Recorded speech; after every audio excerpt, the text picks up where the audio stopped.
नमस्कार दोस्तों, मैं भरत डंगवाल प्रगति कोचिंग सेंटर में आपका स्वागत करता हूं। दोस्तों, प्राचीन भारत का इतिहास हम पढ़ रहे हैं और इस प्राचीन भारत के इतिहास में हमारा महाजनपद चल रहा है, यानी कि हम 16 महाजनपद पढ़ रहे हैं। तो इस महाजनपद में 16 महाजनपदों में हमने सबसे पहले मगध को ले रखा है, यानी कि हम जो पढ़ रहे हैं वह आपका मगध जनपद को पढ़ रहे हैं।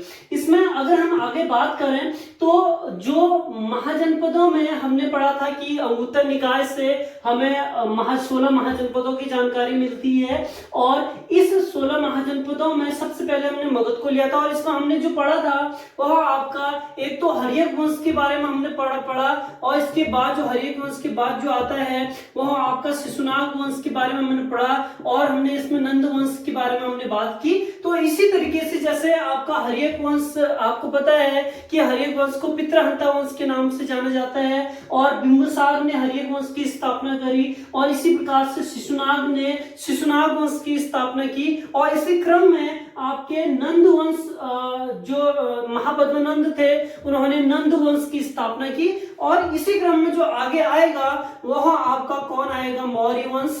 यानी कि मौर्य वंश के जो संस्थापक थे वो कौन थे, आपके चंद्रगुप्त मौर्य थे और इन्होंने कौटिल्य यानी कि चाणक्य की सहायता से क्या किया था, आपके मगध में मौर्य साम्राज्य की आपकी क्या कर रखी स्थापना की हुई है। अब अगर हम बात करें इसी में आपके मौर्य साम्राज्य में बात करें तो चौथी जो शताब्दी ईसा पूर्व था, चौथी शताब्दी ईसा पूर्व में एक भारत में एक बड़े साम्राज्य का निर्माण हुआ और उसका नाम क्या पड़ा, आपका मौर्य वंश, यानी कि मौर्य वंश के नाम से वो आपका जाना गया। एक बात ये याद रखने की बात है कि जो आपका सबसे बड़े साम्राज्य जो था, सबसे बड़े साम्राज्य बनाने की जो नींव रखी थी वो यहीं पर बिंबिसार और अजातशत्रु ने रखी थी। यानी कि नंद वंश के जो शासक थे वो उन्होंने क्या किया, उन्होंने हर्यक वंश के जो शासक थे बिंबिसार और अजातशत्रु उनके स्वप्न को पूरा करने का प्रयास किया। यानी कि एक बड़े साम्राज्य की स्थापना का जो प्रयास किया था सबसे पहले वो हर्यक वंश ने किया था और उसी सपने को पूरा करने में आपके नंद वंश के शासकों ने अहम भूमिका निभाई। यानी कि उन्होंने जरूर ऐसा प्रयास किया, लेकिन अगर हम बात करें भारत में एक बड़े साम्राज्य निर्माण की अगर बात करें तो उसमें जो नाम आता है वह आपके मौर्य शासकों का नाम आता है। यानी कि उसका पूरा निर्माण जो हुआ, बड़े साम्राज्य का जो निर्माण हुआ वह किसने किया, आपके मौर्य शासकों ने किया। इस बात को याद रखना, यानी कि मौर्य से पहले, यानी कि मौर्य वंश मौर्य साम्राज्य से पहले और मौर्य के बाद में ऐसे कोई भी शासक नहीं हुए जिन्होंने एक बड़े साम्राज्य की नींव रखी हो, यानी कि बड़ा साम्राज्य बनाया हो।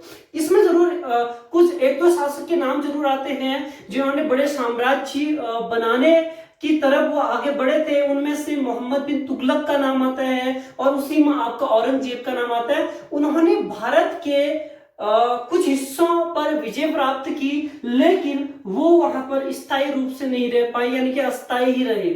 और उनके अलावा अगर हम एक दो शासकों की और बात करें तो उसमें आपके एक नाम आता है, आपका समुद्रगुप्त का नाम आता है और दूसरा इसमें आपका आता है अलाउद्दीन खिलजी का नाम आता है। यानी कि दोनों के दोनों शासक जो थे इन्होंने दक्षिण भारत को जीतने का प्रयास किया, यानी कि बड़े साम्राज्य बनाने की ओर ये भी थे। तो इन्होंने दक्षिण भारत पर आक्रमण किया, लेकिन इन्होंने क्या किया, उस साम्राज्य को जीता भी, इन्होंने दक्षिण भारत को जीता भी, लेकिन इन्होंने कभी भी उसको संगठित करने का प्रयत्न नहीं किया। अर्थात जो मैं आपको ये समझा रहा हूं इसका सिर्फ मतलब ये है कि भारत में जो सबसे बड़ा साम्राज्य बना वह आपका मौर्य साम्राज्य है, यानी कि मौर्य शासकों के द्वारा जो नींव रखी गई और मौर्य शासकों ने ही क्या किया, एक बड़े साम्राज्य की नींव रख रखी है। यानी कि इसमें कुछ शासक का नाम जरूर आता है, जैसे मैंने आपको बताया अलाउद्दीन खिलजी हो गया और समुद्रगुप्त हो गया, मोहम्मद तुगलक हो गया, औरंगजेब हो गया।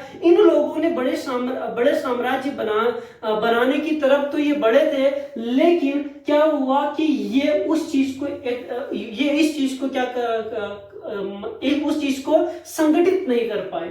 अगर हम इसी में अब हम आगे बात करेंगे तो यहां पर कहा जाता है कि जो प्राचीन भारत का इतिहास है, यानी कि प्राचीन भारत के इतिहास में अगर पहला कोई ऐतिहासिक काल है तो पहला ऐतिहासिक काल ही आपके मौर्य वंश को ही कहा जाता है। यानी कि अगर आ गया कि प्राचीन भारत का पहला ऐतिहासिक काल, तो वो कौन है? आपका मौर्य वंश। इसलिए कहा जाता है कि जो आपका मौर्य वंश है इसकी जानकारी साहित्य और पुरातत्व यानी कि दोनों से बड़ी मात्रा में हमें इस सब की जानकारी मिलती है। इसीलिए प्राचीन भारत का सबसे पहला ऐतिहासिक काल किसको कहा जाता है? आपके मौर्य साम्राज्य को कहा जाता है, यानी कि मौर्य वंश को कहा जाता है।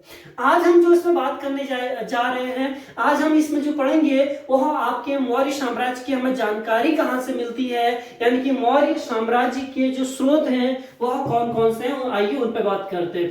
तो सबसे पहले हम इस पे जो बात करेंगे वह आपका आएगा साहित्य और दूसरा आएगा आपका पुरातत्व।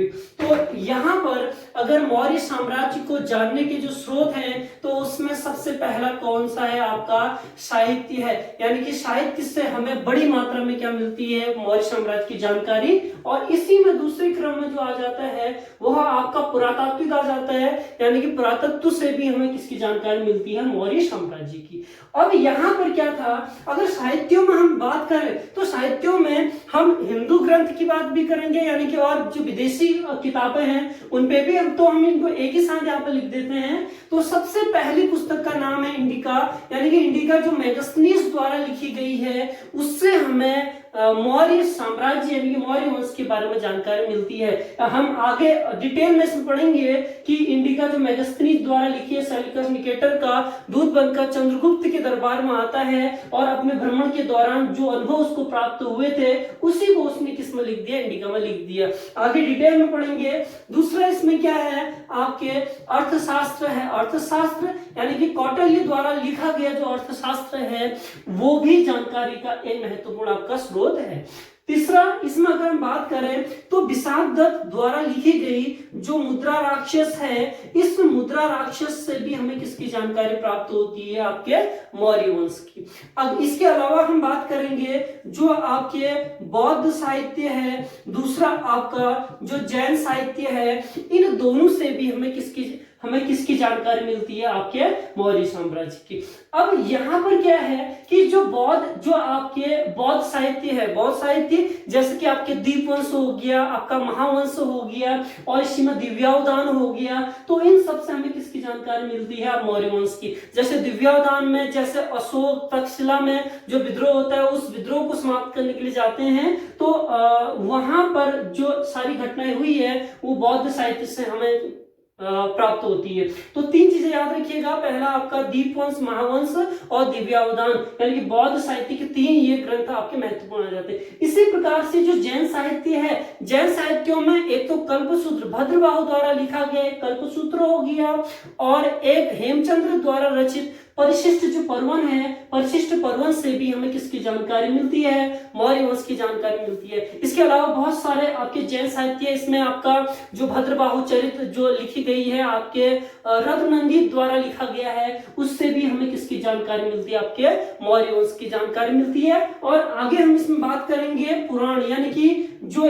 पुराणों से भी हमें किसकी जानकारी प्राप्त होती है? आपके मौर्य साम्राज्य की। तो ये जो साहित्य है, इस साहित्य को हम डिटेल से आगे जो कल हमारी अगली क्लास आएगी उस क्लास में मैं आपको इंडिका से स्टार्ट करूंगा, उसके बाद अर्थशास्त्र, मुद्रा राक्षस और बौद्ध जैन साहित्य पुराण, इसी तरीके से उसको आगे बढ़ाएंगे। इसके बाद क्या है, जो आपके स्रोतों में अगर हम बात करें, जो पुरातात्विक स्रोत है वो भी आपके महत्वपूर्ण स्थान रखते हैं हमारे मौर्य साम्राज्य की जानकारी के लिए। इसमें क्या है, जो उत्तरी पॉलिशदार यानी कि उत्तरी पॉलिशदार जो आपके मृद भांड है, इन मृद भांड से भी हमें किसकी जानकारी मिलती है? आपके मौर्य साम्राज्य की। इसके अलावा अगर हम जो बात करें, जो आहत सिक्के हैं, आहत सिक्कों से भी हमें किसकी जानकारी प्राप्त होती है, आपके मौर्य साम्राज्य। अब यहाँ पर आहत सिक्के यानी कि भारत की अगर सबसे प्राचीन मुद्राओं में नाम आता है, यानी कि भारत की सबसे प्राचीन मुद्रा का भी अगर नाम आएगा तो नाम क्या है आपका, आहत सिक्के ही है, जिसको कर्षार्पण भी कहा जाएगा, जिसको पंचमार्क भी कहा जाएगा। और आपको याद होगा कि जो मौर्य वंश है, मौर्य के समय में जो सबसे ज्यादा प्रचलित मुद्रा थी वह आपकी पर्ण थी या आपके कर्षार्पण थी, यानी कि जो चंद्रगुप्त मौर्य जैसे आपके कौटिल्य को मिलता है वो उसको कुछ कर्षार्पण में खरीदते हैं। तो यहाँ पर उसका डिटेल में आगे हम चंद्रगुप्त में पढ़ेंगे। तो याद रखिएगा आहत सिक्के से भी हमें किसकी जानकारी मिलती है, मौर्य, क्योंकि आहत सिक्के जो थे बौद्ध काल में आए थे और मौर्य वंश में सबसे ज्यादा प्रयोग, मौर्य समय में सबसे ज्यादा प्रयोग किया गया और आखिरी बार भी प्रयोग किया गया है। तो ये हम आगे आने वाली क्लास में पढ़ेंगे। अगला जो हमारा तीसरा पॉइंट जो आएगा वो आएगा हमारा अभिलेख, यानी कि अभिलेख इसमें प्रमुख आ जाते हैं, क्योंकि अभिलेखों से भी हमें मौर्य साम्राज्य की जो जानकारी मिलती है। क्योंकि सबसे महत्व, अगर पुरातत्व में अगर हम सबसे बात करें तो अभिलेख ऐसे महत्वपूर्ण आपके साक्ष्य हमें देते हैं जो मौर्य वंश में स्पष्ट प्रमाण मिलता है कि किन किनों ने आपका शासन कर रखा है। तो इनमें अगर हम बात करेंगे तो सबसे पहले हम चंद्रगुप्त की बात करेंगे कि जो चंद्रगुप्त है, चंद्रगुप्त के दो आपके ऐसे अभिलेख हमें प्राप्त हुए हैं। एक सहगौरा अभिलेख है जो उत्तर प्रदेश के गोरखपुर से हमें प्राप्त हुआ है। दूसरा आपका महास्थान है जो बांग्लादेश के बोगरा नामक जिले से हमें प्राप्त होता है। ये दोनों के दोनों अभिलेख किसके हैं, आपके चंद्रगुप्त मौर्य के हैं। याद रखिएगा जब अकाल पड़ जाता है आपके मगध में तो उस समय पर किस तरीके से चंद्रगुप्त ने उसको निपटने के लिए जो कार्य किए थे उन सब का उल्लेख इन दोनों अभिलेखों में हमें मिलता है। तो याद रखिएगा सागौरा और महास्थान।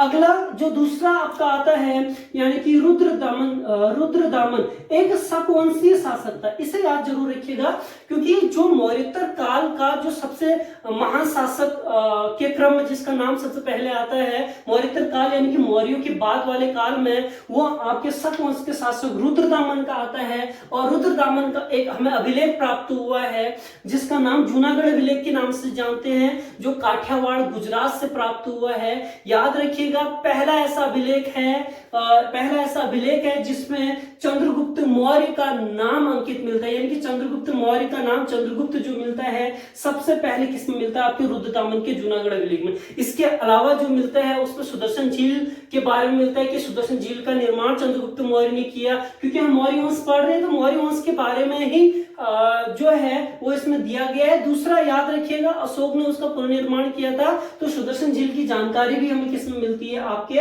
रुद्रदामन में। अब इसको डिटेल से हम कल से पढ़ेंगे क्योंकि इसमें अगर हम बात करें तो सारे के सारे महत्वपूर्ण आ जाता है, मतलब एग्जाम में आने जैसे क्वेश्चन है आपके ये। और अगला इसमें तीसरा जो पॉइंट अभिलेखों में हम बात करेंगे इसमें अशोक के अभिलेख हो गए, यानी कि अशोक के अभिलेखों में भी अशोक के अभिलेख सबसे महत्वपूर्ण आ जाते हैं। तो बहुत सारे अभिलेख है, 14 उसके वृहद शिलालेख है, फिर लघु शिलालेख है। तो इन सब में डिटेल में हम आगे आने वाली क्लास में बात करेंगे। तो आज इतना ही करते हैं। कल हमारी जो क्लास आएगी उसमें हम मौर्य साम्राज्य यानी कि मौर्य वंश के जो स्रोत पढ़ेंगे, उसमें सबसे पहले हम साहित्यिक पढ़ेंगे और साहित्य में भी जो सबसे पहले आएगा वो किसके बारे में पढ़ेंगे, इंडिका के बारे में पढ़ेंगे। ओके, अगर आपको ये वीडियो पसंद आई हो तो इसे लाइक कीजिएगा, शेयर कीजिएगा और सब्सक्राइब करना ना भूलिएगा। धन्यवाद।